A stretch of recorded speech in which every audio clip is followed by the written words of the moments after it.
Clase 1. Fenómenos electrostáticos. Ley de Coulomb. Distribuciones de carga. Hola.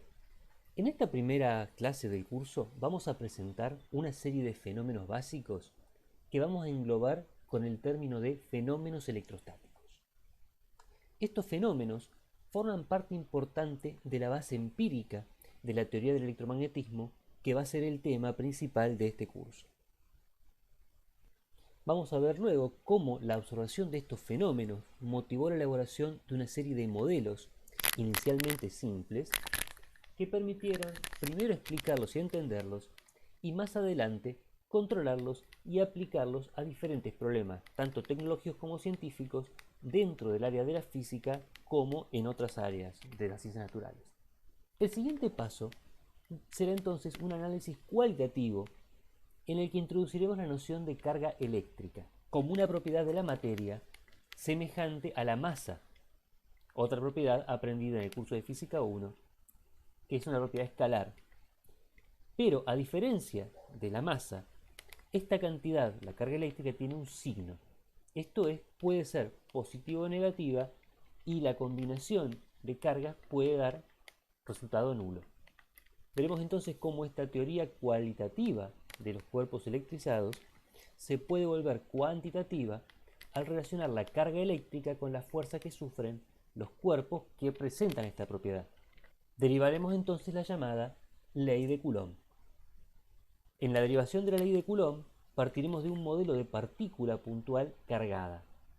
Explotando las simetrías de un sistema de dos partículas cargadas, analizaremos un modelo idealizado de la interacción entre dos cargas, que luego extenderemos a sistemas de muchas partículas vía el llamado principio de superposición, que probablemente también conozcan de Física 1. Finalmente, vamos a generalizar estos resultados en el caso en que contemos con cuerpos cargados continuos, esto es, distribuciones de carga. ¿Cómo vamos a hacer esto? Bueno, en un primer lugar vamos a presentar la noción de densidad de carga. Nos va a permitir representar un cuerpo extendido, cargado, como un montón de pedacitos que podemos representar como cargas puntuales. De nuevo, esta misma estrategia, esta misma metodología ya la usamos en Física 1 para describir objetos extendidos, distribución de ruedas y barritas, cuando estudiamos cuerpo rígido. Bueno, ahora vamos a hacer una cosa semejante, pero para el caso de distribuciones de carga.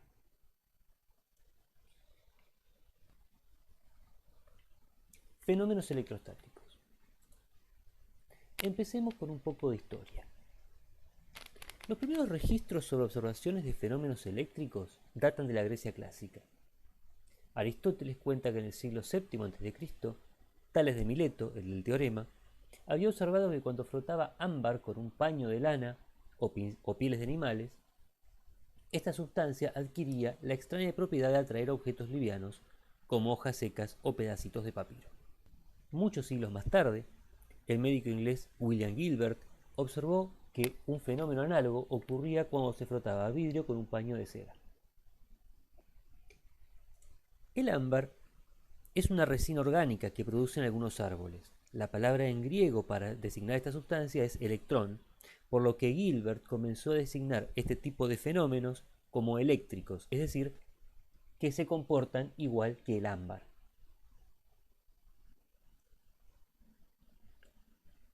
Casi un siglo más tarde, Stephen Gray, otro inglés, comienza un estudio más sistemático de este tipo de fenómenos y descubre que esta propiedad de atracción eléctrica podía ser transferida entre diferentes materiales por medio del contacto con metales. Gray era amigo de Robert Hooke, el de la ley de elasticidad, que a su vez estaba enemistado con Isaac Newton, que en ese entonces era uno de los académicos más influyentes de Inglaterra. La amistad de Hooke con Gray motivó a Newton a utilizar sus influencias para marginar a Gray de la Academia Inglesa, por lo que poco sabemos de sus investigaciones o biografía.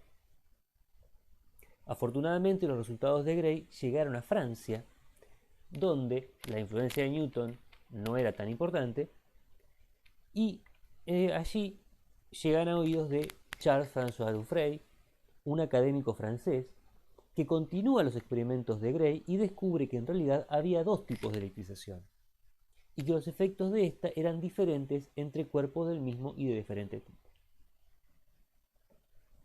Años más tarde, Benjamin Franklin, quien fue presidente de Estados Unidos y le gustaba jugar con cometas, pone una primera explicación para estos tipos de electrización y acuña la noción de carga eléctrica.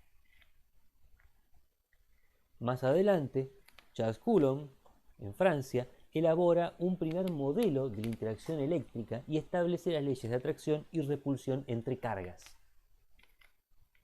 Ya a finales del siglo XIX, Millikan y Thomson dan las primeras pruebas del comportamiento corpuscular de la carga eléctrica, y Faraday y Maxwell establecen la formulación matemática de la teoría del electromagnetismo como la conocemos hoy. Pero antes de llegar allí, vamos a revisar un poco en qué consistían los experimentos de Dufresne. Dufresne hace las siguientes observaciones que serían claves para la teoría. Si se arma un péndulo con una bolita de caucho o de corcho y se le acerca una barrita electrizada, sea de vidrio o ámbar, la bolita es atraída a la barra. Sin embargo, si juntamos una barra electrizada de vidrio y una barra electrizada de ámbar y acercamos a la bolita, el efecto es muchísimo menor. Ocurre una especie de cancelación. Por otro lado, si se electrizan dos barritas del mismo material, una suspendida de un hilo y la otra se le acerca, vemos que, si son del mismo material, ocurre un efecto de repulsión. Por otro lado, si las barritas electrizadas son de diferentes materiales, vemos un efecto de atracción. Esto nos permite entonces clasificar dos clases de materiales. Dentro de cada clase, esos materiales, al ser electrizados, se van a repeler entre sí, y si tomamos un elemento de cada clase, va a haber una fuerza de atracción. La conclusión entonces es que cuerpos con el mismo tipo de electrización se van a repeler y cuerpos con diferente tipo de electrización se atraen. Y de alguna manera, si junto cuerpos con electrizaciones diferentes, va a ocurrir que el efecto es menor, o sea, hay una cancelación. Veamos cómo esta clasificación tipo zoológica, ¿sí? Dufresne sigue los métodos de la química porque él era químico. Empieza a estudiar diferentes materiales y hace una tabla, una lista. Pero no tenemos una explicación todavía de por qué las cosas se comportan así. Benjamin Franklin, por otro lado, empieza a plantear un primer modelo, una explicación que sintetiza todas estas observaciones en ciertas leyes simples de atracción y repulsión, introduciendo la noción de carga eléctrica.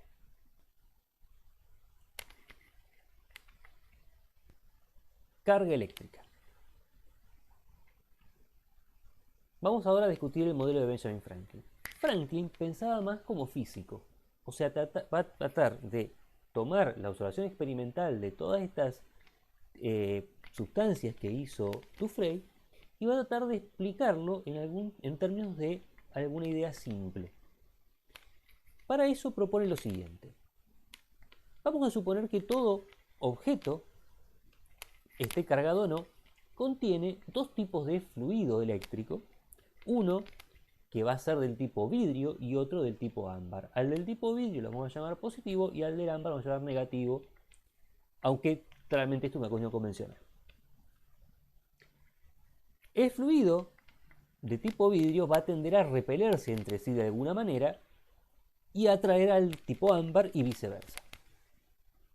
Toda sustancia que llamamos neutra, que llamamos no electrizada, en realidad tendría en su interior conviviendo estos dos fluidos de forma completamente balanceada. Y como vimos, cuando juntamos estos dos tipos de electrización, existe un fenómeno de cancelación. Por eso no vemos ningún fenómeno eléctrico en los materiales normales. Sin embargo, cuando frotamos ciertos materiales, por ejemplo un pedazo de vidrio con un paño de seda, lo que logramos es extraer parte, por ejemplo, del fluido tipo ámbar del material y transferírselo al paño con que lo estamos frotando. De esta manera, una cierta porción de ese fluido negativo pasa al paño y el resultado es que el cuerpo, el vidrio, queda cargado positivamente. En este modelo, una cosa importante es que la carga neta, la cantidad de fluidos total, se conserva. Esto es, no podemos ni crear ni destruir estos fluidos eléctricos. Para ser precisos, Franklin pensaba en términos de algún tipo de partícula que iba de un lado al otro, pero la noción de partícula en ese momento no estaba muy bien establecida en la academia, y de hecho la noción de átomos, o sea, pensar que los cuerpos están hechos de átomos, era una idea más filosófica que científica, no había mucha evidencia concreta de que hubiese átomos. Sin embargo, era bastante simple pensar que dentro de los materiales estaban estas partículas transportando carga eléctrica. Este modelo entonces explicaba todo lo que había visto Dufray. La atracción entre cuerpos con diferente tipo de electrización, la repulsión de cuerpos con el mismo tipo de electrización y sobre todo cómo se daba este proceso en el cual un sistema se electrizaba. Más adelante, bastante más adelante, ya en el siglo XX, se realiza un experimento muy delicado que consiste en ver cuánto le puedo sacar de este fluido eléctrico a un material. Robert Millikan desarrolla un dispositivo que permite ver con mucha precisión cuánto vale la carga de una gotita de aceite. Y descubre que la carga eléctrica solamente podía existir como múltiplos de una cierta cantidad elemental, ¿sí?, que hoy llamamos la carga del electrón, que es este número, 1,6 por 10 a la menos 19 de Coulomb. Claro, es una cantidad con unidades y este número está expresado en las unidades del sistema internacional. Son unidades que son macroscópicas. Vamos a ver, todavía no sabemos qué es un Coulomb, pero en una clase que viene ya vamos a tener un poco más claro cuánto vale esto y por qué esto es tan chiquitito. También vamos a ver más adelante en qué consistía el experimento con un poco más de detalle, ¿sí?, para que vean cómo funciona la teoría electromagnética y cómo podemos con ella hacer medidas tan precisas. Hoy sabemos que esta carga corresponde a la carga de partículas que llamamos electrones, en realidad con un signo menos. Esto motiva entonces a formularnos un modelo de materia, ¿sí? Franklin pensaba que estaban estos dos fluidos, pero eso no necesariamente era toda la materia. Hoy sabemos, mediante un montón de experimentos, que la materia está formada por átomos. Estos átomos tienen además una cierta estructura que fue determinada haciendo experimentos basados en las leyes del electromagnetismo. Entonces decimos que la materia está formada por átomos, ustedes lo saben bien porque han tomado los cursos de Introducción a la Química y Química General. Esta noción de átomo empezó a cobrar fuerza en química para explicar cómo se daban las reacciones químicas, pero recién haciendo experimentos en física fue posible ver, o sea, saber que estaban ahí, que no era solamente una descripción fenomenológica igual que la de Franklin. En este modelo de átomo que aceptamos hoy, tenemos un núcleo de carga positiva, ¿sí?, que va a estar formado por dos tipos de partículas. Unas son los protones, que tienen cargas de magnitud igual a la carga elemental, y neutrones que no tienen carga. Fuera de ese núcleo, que concentra la mayor parte de la masa del átomo, existen los electrones que están viviendo alrededor de ellos y que tienen cargas negativas, cada uno con una magnitud igual a la carga elemental. La masa del núcleo, les decía, está representada por estas partículas que son los protones y los neutrones, y se expresa generalmente en unidades de masa atómica, ¿sí?, que eso también es una cosa que ustedes conocen de los cursos de química. Y la masa total del átomo entonces está muy bien representada por el número de partículas en ese núcleo, que llamamos número másico A, multiplicado por esta unidad de masa atómica, que como vemos es muy chiquitita. Por otro lado, la cantidad de protones que tiene una especie atómica le da la identidad química a esa especie y lo llamamos número atómico, Z. La carga del núcleo será Z veces la carga de un protón.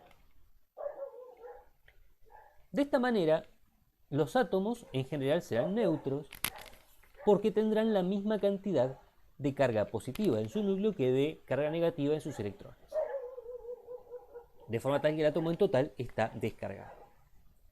Sin embargo, es posible extraer o agregar electrones a un átomo, volviéndolo un ion, o sea, ionizando el átomo. Cuando ocurre esto, si el átomo tiene un exceso de carga negativo, tendremos un átomo cargado negativamente. O sea, si tiene un electrón de más, será negativo. Y si pierde un electrón, tendrá un déficit de cargas negativas y por lo tanto tendrá una carga positiva. ¿Sí? En este modelo de materia, los intercambios de carga se van a dar por intercambio de electrones. Vamos a ver también que después también puede haber intercambios de iones. Bien, volvamos a la clasificación de Gray y entendámoslo a partir del modelo atómico que les conté recién. Tenemos por un lado los conductores. Estos materiales Gray descubrió que permitían transferir electrización de un material a otro. ¿Cómo lo explicamos? Bueno, vamos a asumir que una fracción de las cargas de los electrones que forman estos conductores se pueden mover dentro del material libremente. Esto significa que si yo pongo una pequeña cantidad de electrones extra en un conductor, estos se van a desparramar, ¿sí? Como tienen la misma carga, se van a querer alejar entre sí, de forma tal de que el conductor va a adquirir una carga de su superficie distribuida más o menos uniformemente. Por otro lado, tenemos los aislantes. En un aislante las cargas están pegadas a los átomos, no hay forma de que una carga se mueva de un átomo a otro. Luego, lo que va a ocurrir es que si yo froto un aislante, la carga va a quedar localizada en el lugar donde generé el frotamiento. ¿Cómo adquieren carga los materiales? Bueno, el principal efecto por el cual un material adquiría carga con estos experimentos era vía lo que llamamos hoy el efecto triboeléctrico, es decir, tribo, frotar, eléctrico. Quiere decir que logramos transferir carga al frotar un material con otro. Por otro lado, los conductores se pueden cargar por contacto o por inducción. Esto es, yo puedo cargar un conductor, bien porque lo froté, bien porque lo puse en contacto con un material que estaba cargado, pero también soy capaz de cargar un conductor sin necesidad de tener un contacto estrecho con un objeto cargado. Esto es la carga por inducción.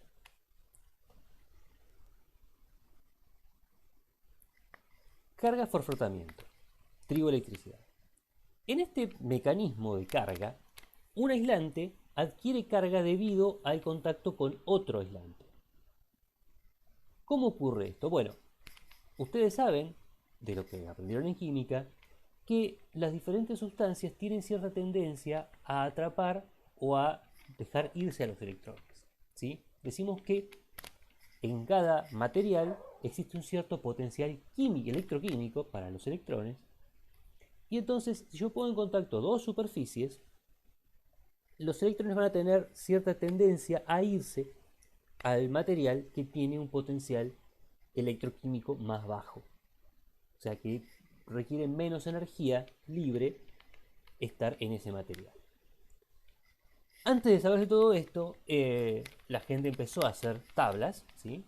Entonces, estudios tipo zoológico que les decía antes de materiales permitían ver que la transferencia de carga era más fuerte entre ciertos materiales y no podía ordenarlos. Hoy llamamos a eso la serie tribológica.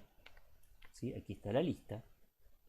Lo que vemos es que ciertas sustancias que están al principio de esa serie tribológica tienen mayor tendencia a entregar electrones. El aire está arriba de todo, la piel humana, el cuero, ¿sí? La piel de conejo. Y si voy bajando, la tendencia a atrapar electrones empieza a revertir. ¿Sí? Para el algodón y para el acero prácticamente no les conviene ni ceder ni entregar electrones. Pero si seguimos bajando, los materiales tienen mayor tendencia a adquirir electrones, o sea, a cargarse negativamente. ¿Sí? Vemos, por ejemplo, que aquí empezamos a encontrar las resinas, ciertos metales, ¿sí? La goma, el poliéster, o sea, todos compuestos orgánicos. Vemos que arriba tenemos el vidrio y abajo tenemos estos compuestos más de tipo orgánico. Y en el medio tenemos estos materiales como la seda o el pelo, ¿sí? El pelo humano, las pieles de gato, que tienen tendencia entonces a atrapar electrones, perdón, a entregar electrones, pero menor que el aire o la piel humana. Esto es lo que permite, ¿sí?, que cuando frotamos, digamos, una piel de gato contra un pedazo de vidrio, el vidrio quede cargado positivamente. Pero si frotamos una piel de gato contra una resina, ¿sí?, la resina es la que va a tender a cargarse negativamente. ¿Sí? Existen otros procesos más complicados. Entender los intercambios de carga en estos procesos de frotamiento es muy difícil en general, involucra una teoría que no tenemos, pero más o menos podemos guiarnos por esta tablita. Eso es el caso de la transmisión por frotamiento. Vemos que los conductores también pueden cargarse por frotamiento, pero el problema es que, claro, la carga que adquieren se va a inmediatamente desparramar en toda la superficie. En el caso de la carga por contacto, ¿sí?, podemos o bien frotar un conductor con un pedazo de un paño de lana, por ejemplo, o bien simplemente poner en contacto un pedazo de material que ya fue cargado con el conductor, y esa carga en la superficie va a querer escaparse del material aislante y, una vez en el conductor, desparramarse de forma tal de que la distancia entre las carguitas sea lo mayor posible. Esto es, cubriendo toda la superficie de la manera más homogénea posible. El tercer proceso por el cual un conductor puede cargarse es por inducción. ¿Y cómo ocurre esto? Bueno, esto va a ocurrir en el caso en que podemos conectar un conductor con un conductor más grande. Si yo acerco un material cargado sin ponerlo en contacto con el conductor más chiquito, esto va a atraer cargas del signo opuesto al del aislante que acerqué. ¿De dónde vienen estas cargas? Bueno, vendrán del conductor más grande. Si yo la desconecto del conductor más grande, el conductor más chico va a quedar con una cantidad de carga atrapada, ¿sí?, por inducción, sin necesidad de poner en contacto este conductor con el aislante que estaba cargado inicialmente. De vuelta, la carga se va a distribuir en la superficie del conductor. Bueno, ¿cómo podemos usar todo esto que aprendimos para desarrollar un dispositivo que produzca carga eléctrica de alguna manera eficiente? ¿Sí? Si queremos juntar cantidades grandes de carga eléctrica de forma controlada. Bueno, esto es lo que hace el llamado generador de Van de Graaff. Existen varios dispositivos, pero quizás este es el más simple de entender. ¿Qué es un generador de Van de Graaff?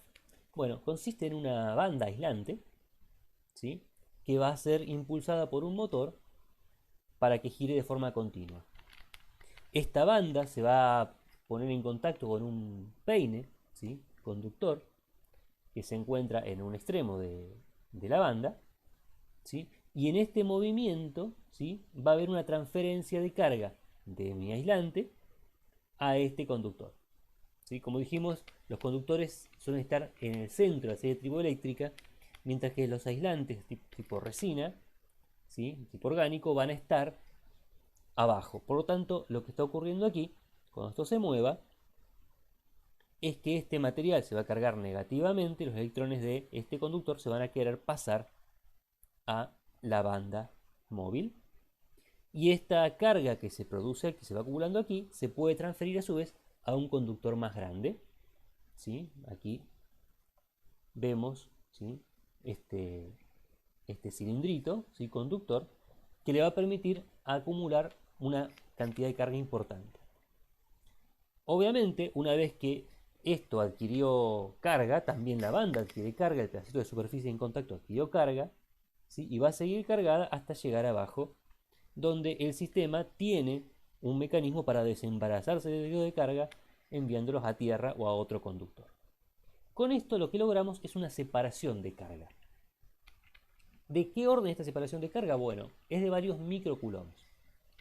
Recuerden que todavía no dijimos qué es un coulomb, pero vemos que varios microcoulombs nos permiten, con este dispositivo, juntarse suficiente cantidad de carga como para que se produzcan efectos eléctricos importantes. Después vamos a ver si podemos ver alguna filmación de eso. ¿Cómo medimos la carga eléctrica? Porque hasta ahora dijimos, bueno, somos capaces de separarla, pero ¿cuánta carga separamos? Bueno, para eso se ideó un dispositivo que se conoce como electroscopio, que permite estimar cuán cargado está un cuerpo. ¿Cómo funciona? Bueno, básicamente consiste de dos hojuelas conductoras, ¿sí? Que en realidad son parte de un mismo conductor doblado. Piensen en una hojita de aluminio doblada por la mitad, sostenida por un alambre conductor. ¿Sí? Todo esto queda encerrado adentro de una botellita que puede estar en vacío o no, y separada del exterior por un aislante. Supongan ahora que a este dispositivo, ¿sí? Yo le acerco a su contacto exterior, ¿sí? Le acerco un material que está cargado. Por ejemplo, una varilla de plástico a la cual yo cargué previamente. Lo que va a ocurrir es una carga por inducción, si no pongo en contacto. Por lo tanto, lo que va a ocurrir es que el conductor superior se va a cargar con la carga opuesta al de la varilla y el conductor inferior va a adquirir la misma carga que la varilla. Ahora, claro, la carga se va a desparramar en toda la superficie de estas hojuelas. Y por lo tanto, dos hojuelas que son muy livianitas y que están cargadas con el mismo tipo de carga se van a repeler. Cuanto mayor sea el efecto de inducción, mayor va a ser la separación de cargas y más carga va a haber, ¿sí? en las hojuelas, por lo tanto la repulsión va a ser mayor. También obviamente puedo poner en contacto la varilla de plástico con el conductor, de forma de que parte de la carga, ¿sí? se transfiera al sistema por contacto, ¿sí? y encontramos el mismo fenómeno. ¿Sí? La carga neta ahora va a ser del mismo signo también que el de la varilla, todo va a estar cargado, y vamos a tener un efecto de repulsión, ¿sí? que va a permanecer si yo alejo la varilla. Esto nos permite ver, ¿sí? esa carga eléctrica y un efecto medible de la presencia de esa carga eléctrica, y que además, si bien no es algo proporcional, sí vemos que aumentando la carga eléctrica el efecto es mayor. Vamos a ver ahora cómo se pueden hacer experimentos mucho más cuantitativos y dar una definición más cuantitativa de carga eléctrica.